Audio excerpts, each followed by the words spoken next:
Chapter 7, Composition. There are so many millions of good compositions in the world that it seems strange anyone should ever waste time on a bad one. The good ones lie about us at every turn of the road. All that is necessary is the eye to see them. There are no fixed and immutable laws of composition, at least none that cannot frequently be broken to advantage by a man of genius. All of the old conventional rules are explanatory rather than constructive. They may prevent an utterly bad arrangement, but they can hardly enable us to create a masterpiece, for the all-essential note of personality would be absent. In my own opinion, about all of the rules of composition which are of any practical value to a painter are negative rather than positive, and can best be expressed in a series of don'ts. The first and by far the most important of these is, don't try to say two things on one canvas. Any motive that is worth painting must have a central point of interest. Concentrate on that and sacrifice everything else to it. If there chanced to be another attractive feature in the same subject, ruthlessly suppress it, in order that the one thing which you have to say may be said strongly. It often happens in nature that there are 2 points of nearly equal interest in the same scene. In this case, divide the motive into 2 separate pictures, or else paint some other motive. If you try to paint both on the same canvas, you will fall between 2 stools, for the human mind is capable of receiving but one impression at a time.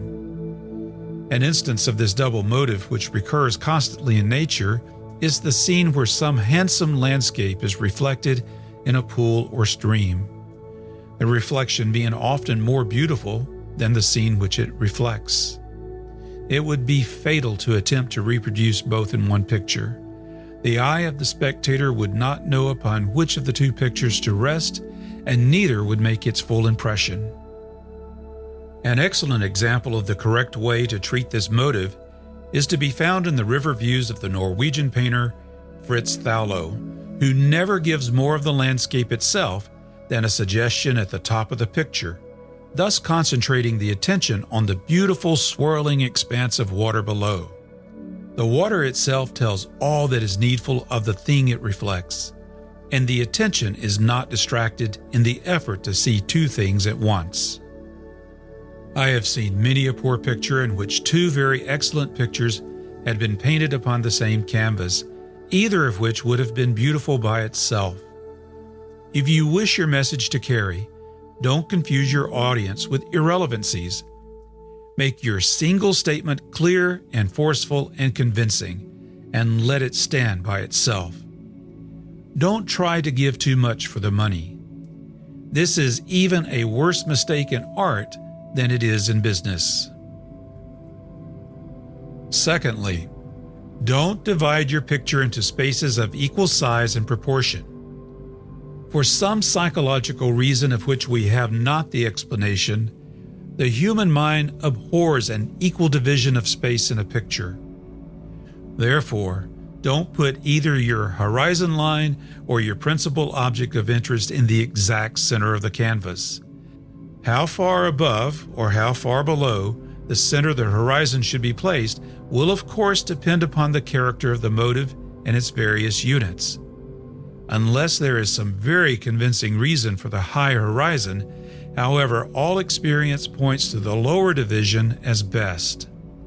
A vast sky always lends nobility to a picture, while the suppression or nearly total elimination of the sky tends to convert the canvas into a sort of transcendent still life. This is the case with the water pictures of Thaulow. They are the very apotheosis of still life, it is true, but they are held within the still life class by the fact that they are a representation of nearby objects, that they make no appeal to the infinite, translate no mood or effect. The low horizon line is peculiarly essential when the principal motive of the picture is found in the sky itself. Some vast composition of rolling clouds, some gorgeous sunburst radiating its luminous streamers athwart the canvas, some castle in the air towering up and up to the zenith. In this case, a mere line of land is often sufficient, enough to give the dark and solid value that lends light and air to the upper reaches of the sky. Don't have anything in the picture which does not explain itself. Because a thing happens to exist in nature is no reason why it should be allowed a place in your picture, which is a work of art. Treat nature with respect and affection, but don't let her rule you. And moreover, don't paint any motive that is so unusual and outre that it will not explain itself without a pamphlet attached to the frame. I once asked Mr. Lermite, the veteran French master, what he proposed to call an important picture which he had just then completed for the Salon. "I don't know," he replied. "A picture which needs a title should never have been painted. What would you call it yourself?" We had best not poach upon the preserves of the storyteller, because he can always beat us at his own game. No beauty was added to a certain picture of the Cornish coast which I once saw in the Royal Academy by the fact that it was entitled, "Where the Phoenicians Came for Tin." Don't repeat the main line of your picture with another important line parallel to it.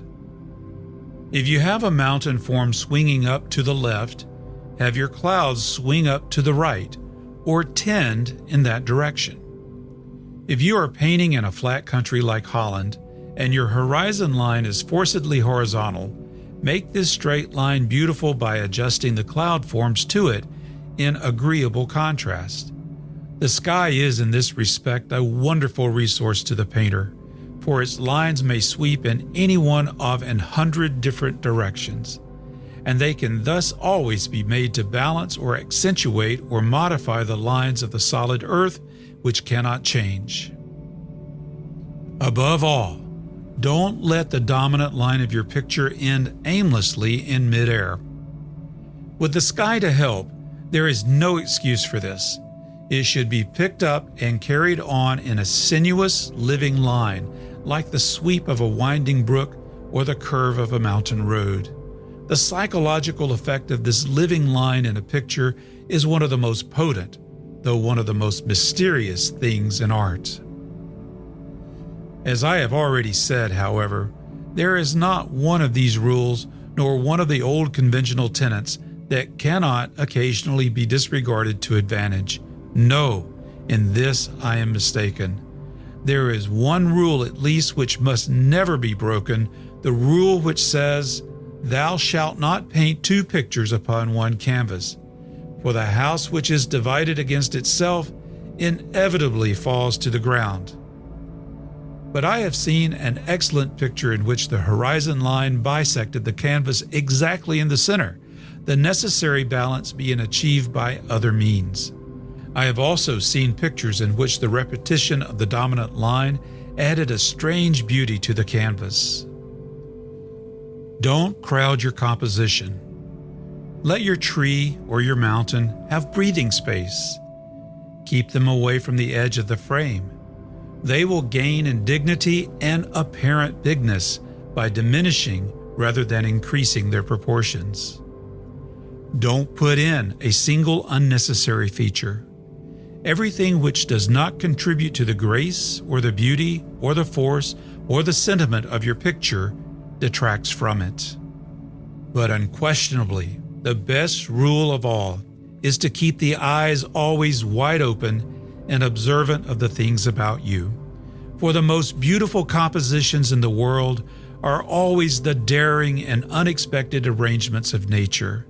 It behooves us to see them.